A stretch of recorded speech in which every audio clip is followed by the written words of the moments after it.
الحمد لله رب العالمين والعاقبة للمتقين والصلاة والسلام على سيد الأنبياء والمرسلين وعلى آله وأصحابه أجمعين. أما بعد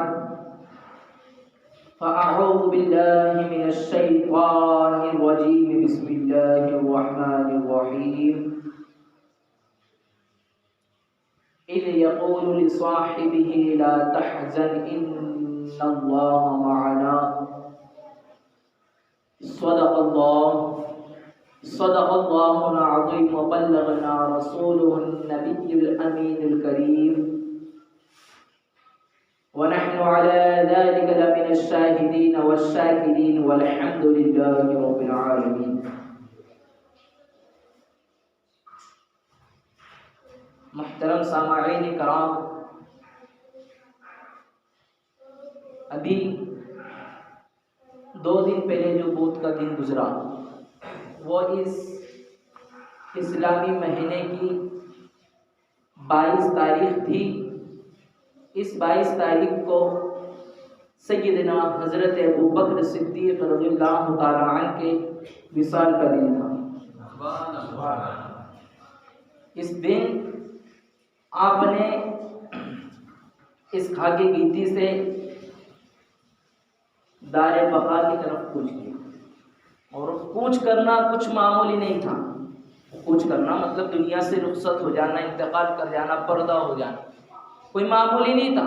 ہم آپ مرتے تو ایک قبرستان میں جاتے، لیکن وہ خلیفہ اول افضل البشر بعد الانبیاء بالتحقیق حضرت ابوبکر صدیق رضی اللہ تعالی عنہ، ان کی شان وہ شان کہ جو اس دنیا سے گئے، لیکن اس شان و شوکت سے گئے کہ آپ کو نبی کریم صلی اللہ تعالی علیہ وسلم کے پہلو میں دفن ہونے کی شرفیت حاصل ہوئی. بولیے سبحان اللہ.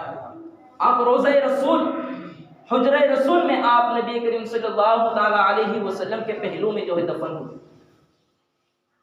وہ سیدنا حضرت ابوبکر صدیق رضی اللہ تعالی عنہ جمادی الاخری کی 22 تاریخ کو وصال فرما گئے. برادران ملت اسلامیہ، اللہ تبارک و تعالی قرآن مجید کے 10ویں پارے میں ارشاد فرماتا ہے سورہ توبہ میں، اذ یقول لصاحبہ لا تحزن ان اللہ معنا. اور جب وہ فرماتے تھے اپنے یار سے کہ تم فکر نہ کرو، غم نہ کرو، بے شک اللہ ہمارے ساتھ ہے. اور تم فکر نہ کرو، بے شک اللہ ہمارے ساتھ ہے. یہ کس سے فرما رہے ہیں؟ حضور صلی اللہ علیہ وسلم اپنے یار حضرت ابوبکر صدیق رضی اللہ تعالی عنہ سے، کیا فکر نہ کرو، بے شک اللہ ہمارے ساتھ ہے. تو برادران ملت اسلامیہ، حضرت ابوبکر صدیق رضی اللہ تعالی عنہ کا نام عبداللہ ہے، اور ابو بکر آپ کی کنیت ہے، اور عتیق اور صدیق جو ہے یہ آپ کے لقب ہیں. جو القابہ سے کسی کو نوازا جاتا ہے نا، یہ اسی طرح عتیق اور صدیق آپ کے لقب ہے. اور آپ کے والد محترم کا نام حضرت ابو قحافہ عثمان رضی اللہ تعالی عنہ ہے، اور آپ کے والدہ محترمہ کا نام ام الخیر سلمہ رضی اللہ تعالی عنہا ہے. اور یہ جو سلسلہ ہے حضرت ابوبکر صدیق رضی اللہ تعالی عنہ کا، یہ 7ویں پیڑھی اپن جسے کہتے اپنی بھاشا میں، لیکن اردو زبان میں 7ویں پشت یعنی نسل، سلسلہ، 7ویں پشت سے جا کر جو ہے آپ کا سلسلہ نسب نبی کریم صلی اللہ تعالی علیہ وسلم سے جا کے جڑ جاتا. بولیے سبحان اللہ.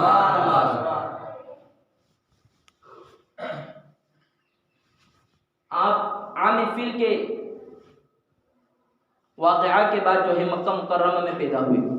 برادران ملت اسلامیہ، اور حضرت ابوبکر صدیق رضی اللہ تعالی عنہ کا حال یہ تھا کہ آپ جو ہے دور جہالت جو ہوتی تھی، جس میں زمانہ جاہلیت میں بھی جو ہے آپ شراب نہیں پیتے تھے، آپ کی خاصیت تھی. تو برادران ملت اسلامیہ، آپ اس وقت بھی جو ہے قریش خاندان کے جو ہے سب سے معزز اور معتبر شخص کہلائے جاتے تھے، سب سے بڑے۔ آپ کا حال یہ تھا کہ آپ جب کسی غلام کو کسی ظالم مالک کے پاس پھنسے ہوئے دیکھتے تھے، اور بھی صرف بغیر ایمان والے نہیں بلکہ ایمان والوں کو دیکھتے تھے کہ جو ایمان سے جو ہے اسلام قبول کر لی لیکن وہ ظالم کے ظلم میں مبتلا ہے۔ یعنی اسلام لانے کی وجہ سے پہلے دور ایسا ہوتا تھا کہ جو بھی شروع میں جب اسلام بڑھنے لگا تو جو بھی اسلام قبول کرتا تھا تو کفار جو تھے، قریش کے جو کفار تھے وہاں کے مکہ کے، وہ جو ان کو ستاتے تھے، ان کو مارتے تھے۔ تو کئی غلام جو ہے حضرت ابوبکر صدیق رضی اللہ تعالی عنہ نے آزاد کیے، بولیے سبحان اللہ۔ انہی میں سے ایک صحابی رسول جنہیں ہم اور آپ اس مسجد کا نام جس کی بنیاد پر رکھا گیا، حضرت بلال رضی اللہ تعالی عنہ، جن کی ذات پاک ہے، انہی کو بھی جو ہے حضرت ابوبکر صدیق رضی اللہ تعالی عنہ نے بیش و زیادہ قیمت دے کر جو ہے اس ظالم مالک سے جو ہے رہا کیا تھا، بولیے سبحان اللہ۔ ظالم بادشاہ سے جو ہے زیادہ قیمت دے کر جو ہے آزاد کیا تھا۔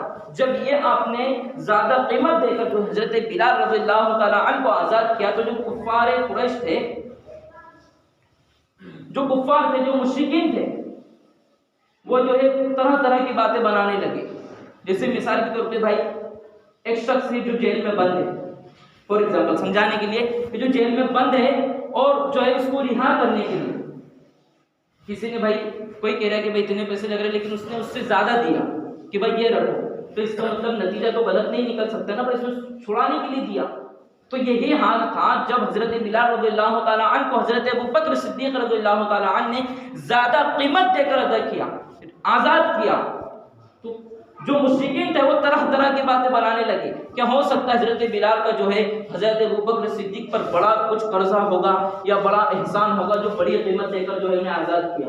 تو برادران ملت اسلامیہ، قربان جاؤ حضرت ابوبکر صدیق رضی اللہ تعالی عنہ کی ذات پر، ان کی شان پر، ان کی شوکت پر کہ اسی وقت جو ہے ایک آیت کریمہ نازل ہوئی، بولی سبحان اللہ۔ اللہ تبارک تعالیٰ قرآن مجید کے 30ویں پارے میں جو ہے سورہ لیل کے اندر ارشاد فرماتا ہے وَسَيُجَنَّبُهَا الْأَتْقَى الَّذِي يُؤْتِي مَالَهُ يَتَزَكَّى وَمَا لِأَحَدٍ عِندَهُ مِن نِّعْمَةٍ تُجْزَى إِلَّا ابْتِغَاءَ وَجْهِ رَبِّهِ الْأَعْلَى وَلَسَوْفَ يَرْضَىٰ۔ اللہ تبارک و تعالیٰ قرآن مجید میں ارشاد فرماتا ہے، یہ ذات ان کی اسی معتبر ذات ہے کہ جن کے لیے اللہ تبارک و تعالیٰ نے قرآن مجید میں جو ہے آیت نازل فرمائی۔ اللہ فرماتا ہے اور وہ بہت دور رکھا جائے گا جہنم کی آگ سے جو بہت متقی اور پرہیزگار ہوگا، اور جو اپنا مال دوسروں کو دیتا ہے، اور جو اپنا مال دوسروں کو دیتا ہے اور اس پر کسی کا قرض نہ ہو جس کا اسے بدلہ دیا جائے۔ یعنی جو ہوتا ہے نا کوئی کسی سے پیسہ لیتا ہے اور پھر اسے لوٹائے نا، تو ایسا نہیں، یہ دیتے تھے تو لیتے نہیں تھے، اور ایسا بھی نہیں کہ کوئی احسان جتلائے۔ تو اللہ قرآن مجید میں ارشاد فرما رہا ہے کہ جو اپنا مال دوسروں کو دیتا ہے اور وہ سترا ہو، سترے سے مراد یہاں ایک ہے کہ حلال رزق ہو، حرام نہیں، حلال رزق ہو، جو سترا ہو، اور جو دوسرے کو دے جس پر اس کا کوئی بدلہ نہ ہو اور نہ اس کا احسان ادا کیا جائے، اس کا بدلہ دیا جائے، اور جو صرف اپنے رب تعالیٰ کی جو ہے رضا مندی کے لیے دے تو بے شک ان قریب وہ اس سے راضی ہوگا، اور اللہ ہی کے بول بالے ہیں، اور بے شک اللہ غالب حکمت والا ہے۔ برادران ملت اسلامیہ، یہ آیت کریمہ سے صاف ظاہر ہو گیا کہ یہ کام جو حضرت ابوبکر صدیق رضی اللہ تعالی عنہ نے کیا، حضرت بلال رضی اللہ تعالی عنہ کو آزاد کر کے، اس کے تعلق سے اللہ تبارک و تعالی نے قرآن مجید میں آیت مبارکہ نازل فرمائی، جس سے صاف طور پر ظاہر ہو گیا کہ یہ کام کسی کے بدلے کے لیے نہیں تھا بلکہ صرف اور صرف اپنے پروردگار عالم کی رضامندی کے لیے تھا۔ برادران ملت اسلامیہ، جب کوہ صفا سے نبی کریم صلی اللہ تعالی علیہ وسلم نے اسلام کی دعوت پیش کی، اسلام قبول کرنے کو کہا، تو سب سے پہلے اگر کسی کے دل میں یہ روشنی سمائی ہے، کسی نے اس جام نوش کو پیا ہے، کسی نے اگر اس چیز کو اپنایا ہے اور جس نے اپنے دل میں بسایا ہے، وہ ذات کسی اور کی نہیں بلکہ حضرت ابوبکر صدیق رضی اللہ تعالی عنہ کی ذات ہے۔ جنہوں نے سب سے پہلے نبی کریم صلی اللہ تعالی علیہ وسلم کی ذات پر اپنا ایمان و عقیدہ رکھتے ہوئے مذہب اسلام میں داخل ہوئے۔ برادران ملت اسلامیہ، یہ ذات وہ ذات ہے، بلکہ یہی نہیں، اللہ تبارک و تعالیٰ نے قرآن مجید میں آیتیں نازل فرما دی، اور رسول اللہ صلی اللہ تعالیٰ علیہ وسلم نے کئی فضائل اس طرح بتائے جس سے حضرت ابوبکر صدیق رضی اللہ تعالیٰ عنہ تمام انبیاء کرام علیہ الصلوۃ والتسلیم کے بعد تمام انسانوں میں، تمام صحابہ کرام میں جو ہے ممتاز و اعلیٰ درجے والے لوگ۔ برادران ملت اسلامیہ، کیا شان ہے حضرت ابوبکر صدیق رضی اللہ تعالیٰ عنہ کی، جن کے والد، بیٹے، پوتے سب کی سب صحابی رسول ہوئے، بولیے سبحان اللہ۔ برادران ملت اسلامیہ، یہ ذات وہ ذات ہے جن کے قول و فعل یعنی حرکات و سکنات، ان کا چلنا پھرنا، بولنا، کہنا، دیکھنا، سب میں نبی کریم صلی اللہ تعالیٰ علیہ وسلم کی مشابہت شامل تھی۔ برادران ملت اسلامیہ، اور یہ تو بالکل تھا، اور یہ بات بھی تھی کہ نبی کریم صلی اللہ تعالیٰ علیہ وسلم کی سنتیں ان میں موجود تھیں، بولی سبحان اللہ۔ برادران ملت اسلامیہ، یہ ایسے معتبر صحابی رسول ہے جنہیں دنیا میں اللہ تبارک و تعالیٰ نے نبی کریم صلی اللہ تعالیٰ علیہ وسلم کے عشق رسول سے سب سے پہلے نوازا۔ برادران ملت اسلامیہ، حضرت ابوبکر صدیق رضی اللہ تعالیٰ عنہ کو نبی کریم صلی اللہ تعالیٰ علیہ وسلم نے اپنی خلافت سے سب سے پہلے نوازا، اور یہ تو نوازا ہی نوازا، لیکن اس کے بعد جو ہے انہیں صحابہ کرام کی امامت بھی نصیب ہوئی، بولیے سبحان اللہ۔ جب حضور صلی اللہ تعالیٰ علیہ وسلم بیمار پڑ گئے، جب بیمار پڑنے لگے، جب حضور صلی اللہ تعالیٰ علیہ وسلم کی طبیعت علم، وہ نماز پڑھانے کی حالت میں نہیں تھے، تو آپ نے حضرت عائشہ صدیقہ رضی اللہ تعالیٰ عنہ سے فرمایا، کیا فرماتے ہیں حضور کہ عائشہ اپنے ابو جان سے کہو کہ نماز پڑھا دو، تو حضرت عائشہ فرماتی ہے یا رسول اللہ صلی اللہ تعالیٰ علیہ وسلم وہ نہیں پڑھا سکیں گے۔ دوسری بار حضور صلی اللہ تعالیٰ علیہ وسلم نے ارشاد فرمایا کہ عائشہ اپنے ابا جان سے کہہ دو کہ نماز پڑھائیں مسجد میں۔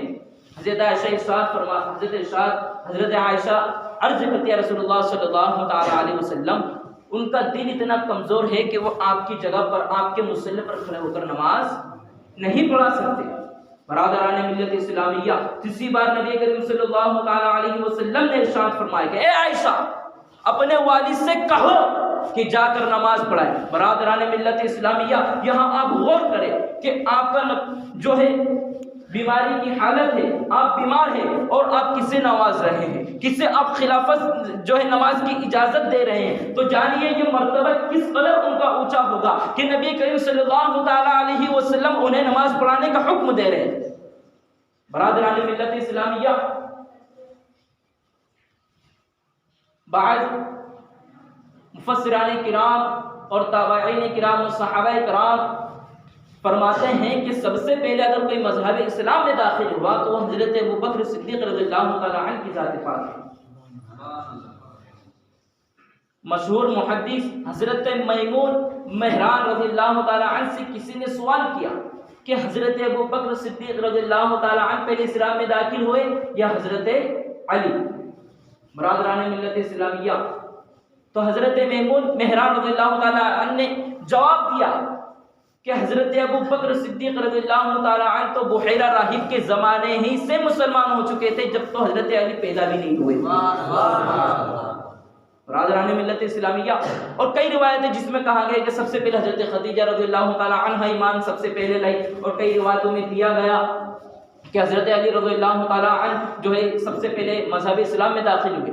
ان سب اقوال کی روشنی میں، ان سب قول کی روشنی میں جو ہے سراج الامہ حضرت امام اعظم ابو حنیفہ رضی اللہ تعالیٰ عنہ ارشاد فرماتے لکھتے ہیں کہ مردوں میں سب سے پہلے حضرت ابوبکر صدیق رضی اللہ تعالیٰ عنہ اسلام میں داخل ہوئے، اور عورتوں میں حضرت خدیجہ الکبریٰ رضی اللہ تعالیٰ عنہ داخل ہوئی۔ اس کے بعد بچوں میں جو ہے سب سے پہلے حضرت علی رضی اللہ تعالیٰ عنہ اس مقدس مذہب اسلام کی روشنی میں جو ہے آئے، داخل ہوئے، انہوں نے اسلام کو قبول کیا۔ برادران ملت اسلامیہ، یہ وہ ذات ہے حضرت ابوبکر صدیق رضی اللہ تعالیٰ عنہ ہے جو قافلے کے ساتھ جو ہے ملک شام کی طرف تجارت کے لیے روانہ ہوئے۔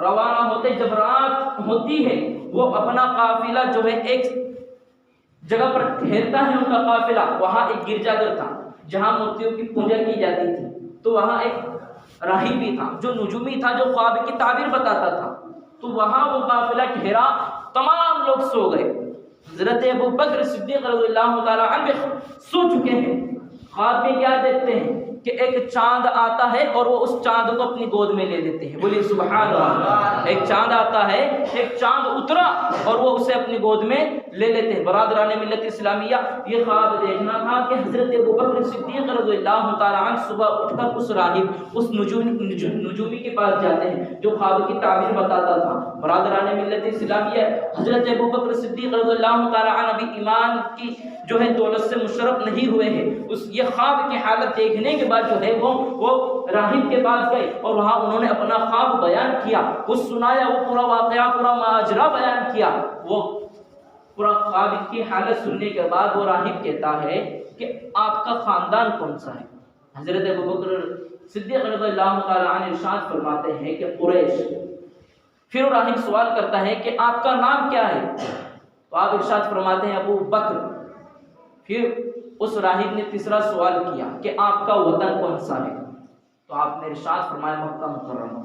برادران ملت اسلامیہ، یہ کہنا تھا کہ وہ راہب کہتا ہے کہ اگر آپ کا یہ خواب صحیح ہے تو اس کی تعبیر یہ ہے کہ آنے والے وقت میں نبی کریم صلی اللہ تعالی علیہ وسلم جو نبی آخر الزماں، جو تمام انبیاء علیہ الصلوۃ والتسلیم کے سردار ہو گئے، وہ اس خاکے گیتی پر تشریف لائیں گے اور آپ ان کے حیات ظاہری میں وزیر ہوں گے اور بعد وصال آپ ان کی خلافت سے نوازے جاؤ گے۔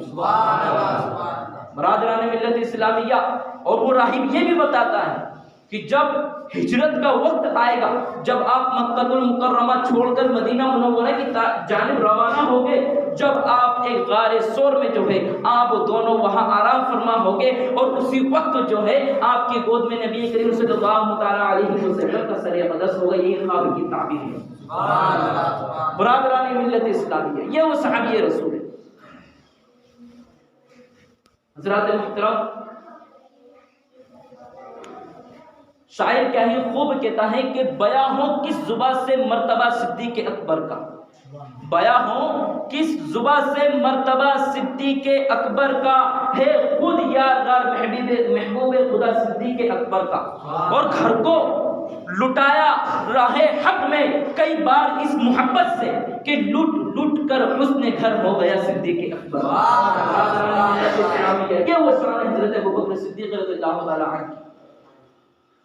نبی کریم صلی اللہ تعالی علیہ وسلم نے ارشاد فرمایا کہ اللہ کے راہ میں کچھ دو، تو برادران ملت اسلامیہ، حضرت عمر فاروق رضی اللہ تعالی عنہ اپنے گھر گئے اور اپنے گھر کا آدھا سامان لے آئے۔ کتنا؟ بولو، آدھا سامان لے آئے، اور اسی کی جانب دیکھ لو حضرت ابوبکر صدیق رضی اللہ تعالی عنہ، وہ اپنے گھر گئے پورا سامان اٹھا کر لے آئے، اور لے آنے کے بعد نبی کریم صلی اللہ تعالی علیہ وسلم کی بارگاہ اقدس میں حاضر کیا، پیش کیا، تو نبی کریم صلی اللہ تعالی علیہ وسلم حضرت ابوبکر صدیق سے ارشاد فرماتے کہ اے ابوبکر، تم نے گھر کا سامان لے آئے، سارا کی سارا تو گھر پہ کیا چھوڑا ہے؟ قربان جاؤ حضرت ابوبکر صدیق رضی اللہ تعالی عنہ کی شان و شوکت پر۔ آپ عرض کرتے یا رسول اللہ صلی اللہ تعالی علیہ وسلم، گھر کے لیے میں نے اللہ اور اس کا رسول چھوڑا، بولیے سبحان اللہ، سارا مال قربان کر دیا، صرف چھوڑا اللہ اور اس کا رسول۔ یہاں پر بھی حضرت ابوبکر صدیق حضرت عمر کے اوپر سے جو ہے سبقت لے گئے۔ حضرت عمر فاروق نے آدھے گھر کا سامان لایا، لیکن حضرت ابوبکر صدیق رضی اللہ تعالی عنہ نے سارا کے سارا مال راہ خدا میں خرچ کر دیا۔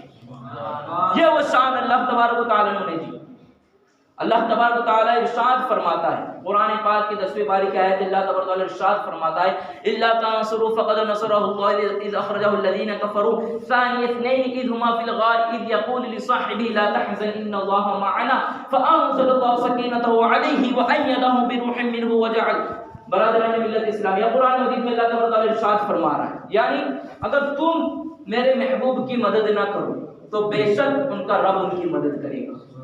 برادران ملت اسلامیہ، جب کفار مشرکین سے ستانے کے بعد ہجرت کی بات آئی، اور جب یہ دونوں سے مراد نبی کریم صلی اللہ تعالی علیہ وسلم اور خلیفہ اول حضرت ابوبکر صدیق رضی اللہ تعالی عنہ غار ثور میں جا پہنچے، وہاں حضرت ابوبکر صدیق رضی اللہ تعالی عنہ جو ہے نبی کریم صلی اللہ تعالیٰ علیہ وسلم کی بارگاہ مقدس میں عرض کرتے ہیں کہ یا رسول اللہ صلی اللہ تعالیٰ علیہ وسلم اب کیا ہوگا؟ تو ہاں یہ آیت نازل ہوئی اذ یقول لصاحبہ لا تحزن ان اللہ معنا، اے میرے یار تو مت گھبرا، بے شک اللہ ہمارے ساتھ ہے۔ برادران ملت اسلامیہ، اور آگے اس آیت کریمہ کا ترجمہ ہے کہ جب تم محبوب کی مدد نہ کرو تو بے شک اللہ ان کی مدد کرے گا۔ اور جب کفار و مشرکین کے ستانے کے بعد دونوں جان یعنی حضرت ابوبکر اور نبی کریم صلی اللہ علیہ وسلم غار ثور میں داخل ہوئے تو اللہ تبارک و تعالیٰ نے اپنا سکینہ اتارا، ایک ایسی فوج اتاری جنہیں کوئی نہ دیکھ سکا، ان کی مدد سے اللہ تبارک و تعالیٰ نے ان کی حفاظت کی۔ برادران ملت اسلامیہ، اور کفار مشرکین کی بات کو ٹالا، اور بے شک اللہ ہی کے بول والے ہیں اور اللہ ہی غالب حکمت والا ہے۔ برادران ملت اسلامیہ، حضرت ابوبکر صدیق رضی اللہ تعالی عنہ کے تعلق سے حضرت عمر رضی اللہ تعالی عنہ ارشاد فرماتے ہیں کہ دنیا کے تمام مومنوں کے ایمان کو تولا جائے، دنیا کے تمام مومنوں کے ایمان کو تولا جائے، اور حضرت ابوبکر صدیق رضی اللہ تعالی عنہ کے ایمان کو ساتھ میں تولا جائے تو حضرت ابوبکر صدیق رضی اللہ تعالی عنہ کے ایمان کا پلہ بھاری ہوگا۔ بولیے سبحان اللہ۔ تمام مومنوں کے ایمان کو تولا جائے، لیکن بھاری کس کا ہوگا؟ حضرت ابوبکر صدیق کا۔ تو حضرت عمر فرماتے ہیں کہ کاش میں حضرت ابوبکر کے سینے کا ایک بال ہو۔ بولیے کتنی معزز ان کی شان ہے، کتنا مرتبہ ان کا بلند و اعلیٰ ہے۔ اور کتابوں میں تو یہ بھی آتا ہے یہ جو رافضی ہے، قادیانی ہے، وہابی ہے، خیبر جو بھی ہے، یہ کیا عقیدہ رکھتے ہیں؟ یہ عقیدہ اس بنا پر رکھتے ہیں خلیفہ اول نہیں مانتے۔ ان کا کہنا ہے کہ خلیفہ اول تو حضرت علی ہے، جبکہ ایسا نہیں۔ اس کے اعتبار سے کئی احادیث کریمہ کئی قرآن کی مبارکہ آیتیں موجود ہیں، ان کے یہ عقیدے ہیں۔ تو فرمایا گیا کہ جو حضرت ابوبکر صدیق رضی اللہ تعالی عنہ کی صحابیت کا انکار کرے وہ کافر ہے۔ اللہ اکبر۔ تو سوچو جو صرف صحابی رسول کے تعلق سے یہ خیال رکھے وہ کافر ہو سکتا ہے، تو جو نبی کریم صلی اللہ تعالی علیہ وسلم کے عالم الغیب کا انکار کرے تو وہ کافر کیوں نہیں ہو سکتا؟ برادران ملت اسلامیہ، حضرت ابوبکر صدیق رضی اللہ تعالی عنہ کے تعلق سے اللہ تبارک و تعالی نے تیسرے پارے کے اندر آیت کریمہ نازل فرمائی الا الذين ينفقون اموالهم في سبيل الله، الذين ينفقون في سبيل الله کے اعتبار سے تیسرے پارے میں جو ہے اللہ تبارک و تعالی نے قرآن مجید میں آیت نازل فرمائی۔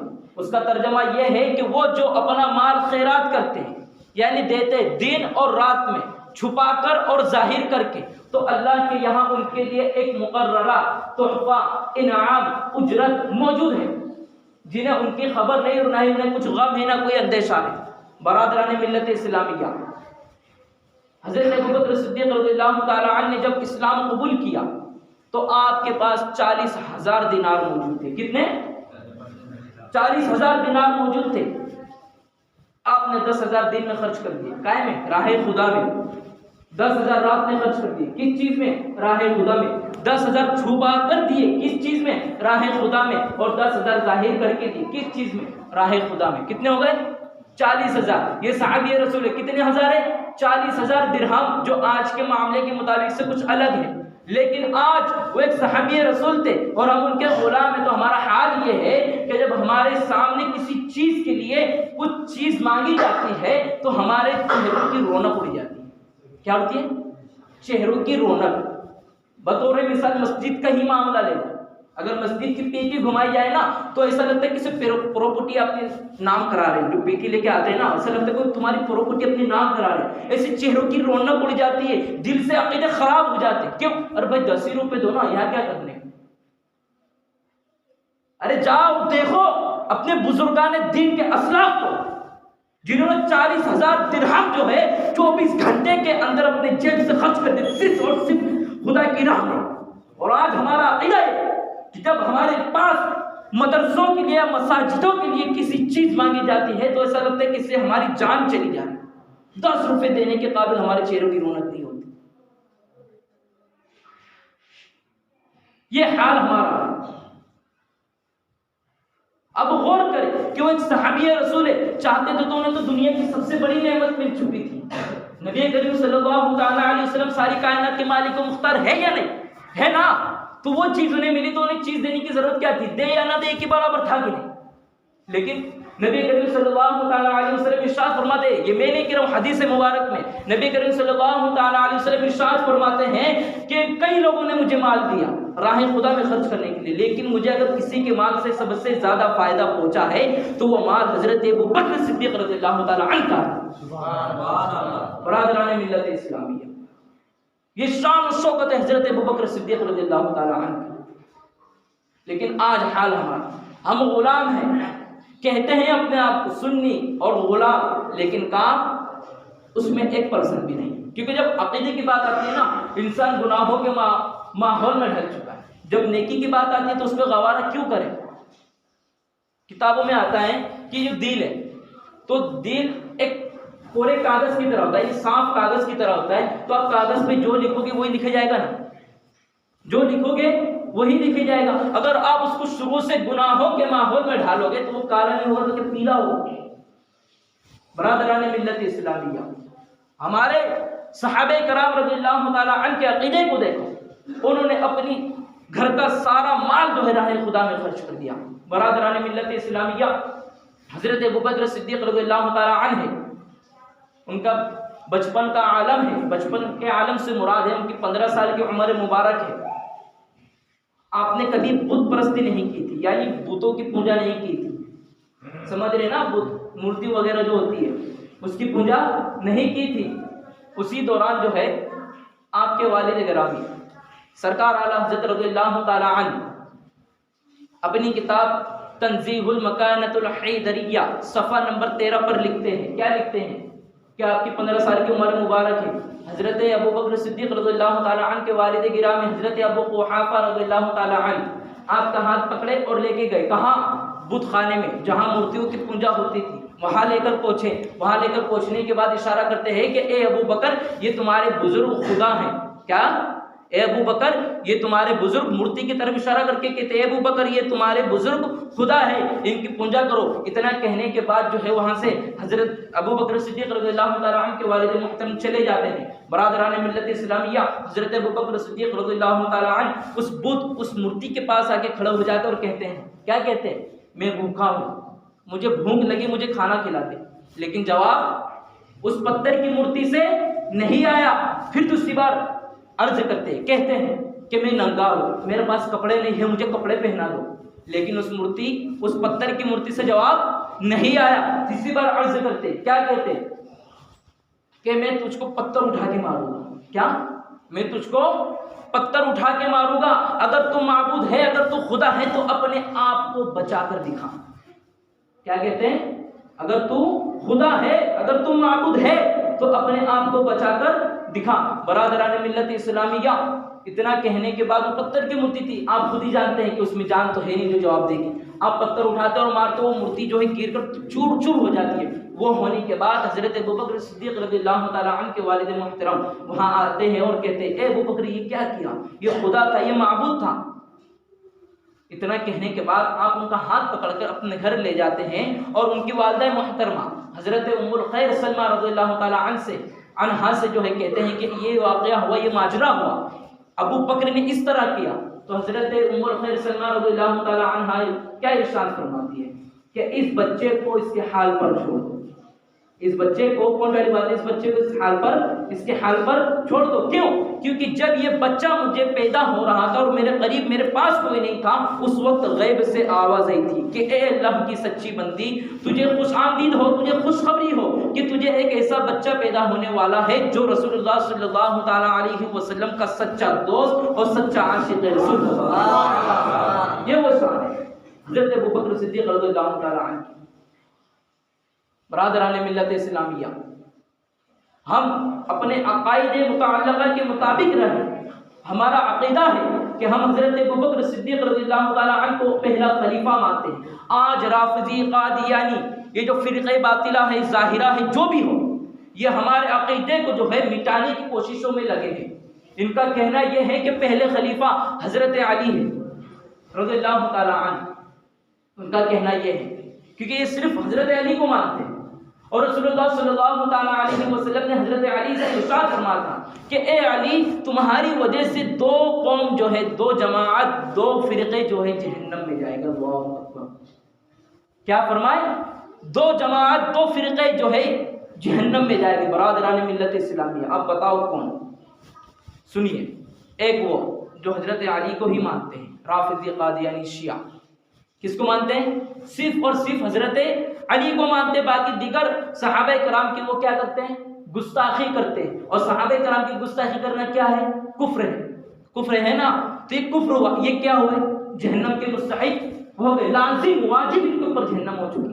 ایک یہ ہو گئے جو صرف حضرت علی کو مانتے ہیں، ان کے علاوہ کسی کی عزت و احترام نہیں کرتے. دوسرے وہ جو نہیں مانتے، جیسے یہاں آپ خود جانتے ہیں جو حکومت ہے اس کے اعتبار سے آپ سمجھ لیجیے کہ وہ لوگ ہیں. تو یہ 2 قوم ہیں جو دنیا ہی سے جہنم کے حوالے کر دی گئی. اللہ اکبر. برادران ملت اسلامیہ تو ہمیں چاہیے کہ ہم اپنے عقیدے کو سنبھال کر رکھیں. ایسے باطلانہ ایسے شخص سے جب ملاقات ہو تو ان سے گفتگو کرنے کے بجائے ہم اپنے کام سے کام مطلب رکھیں گے نا. بولیے انشاءاللہ.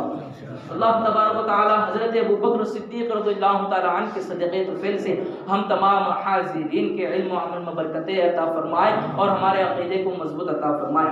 سیدی آقائی ملجائی و مولائی سیدی اعلیٰ حضرت رضی اللہ تعالی عنہ کے جو ہے نصیحت و واعظ کے طور پر جو ہے ہمیں عمل کرنے کی توفیق عطا فرمائے. آج سرکار اعلیٰ حضرت پہ بھی لوگ انگلی اٹھاتے ہیں. کس بنا پر؟ انہیں لگتا ہے یہ نیا مسلک لے کے آئے. لیکن جاؤ اور کتابیں پڑھو. پہلے کتابیں پڑھتے نہیں ہو، آتے ہو حضرت سرکار اعلیٰ حضرت کے تعلق سے گفتگو کرنے. پہلے کتابیں پڑھو نا، انہوں نے کیا حکم دیا. اب بھائی اگر میں آپ کو نماز پڑھنے کا حکم دے رہا تو میں اپنی طرف سے تھوڑی نہ دے رہا ہوں. یہ کتابوں میں لکھا ہے. حضور فرماتے ہیں نا جعلت قرۃ عین فی الصلاۃ، نماز میری آنکھوں کی ٹھنڈک ہے. تو یہ میں تھوڑی نہ کہہ رہا ہوں، میں تو وہی کہہ رہا ہوں جو کتابوں میں لکھا ہے. تو وہی سرکار اعلیٰ حضرت نے ہم گناہ گاروں کو بتایا. اگر وہ اس دور میں پیدا نہ ہوتے تو آج یہ جو ہم تک ایمان جو صحیح سلامت ہے نا وہ نہیں ہوتا. آج ہم نبی کریم صلی اللہ تعالیٰ علیہ وسلم کے عشق رسول سے محروم ہو جاتے ہیں. اللہ اکبر. یہ ہمیں کس سے معلوم پڑا؟ یہ سیدی آقا ملجائی مولائی سیدی اعلیٰ حضرت سے ہمیں معلوم پڑا.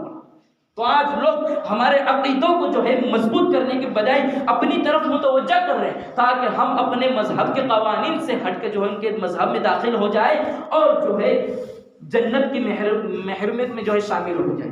اور آقا صلی اللہ تعالیٰ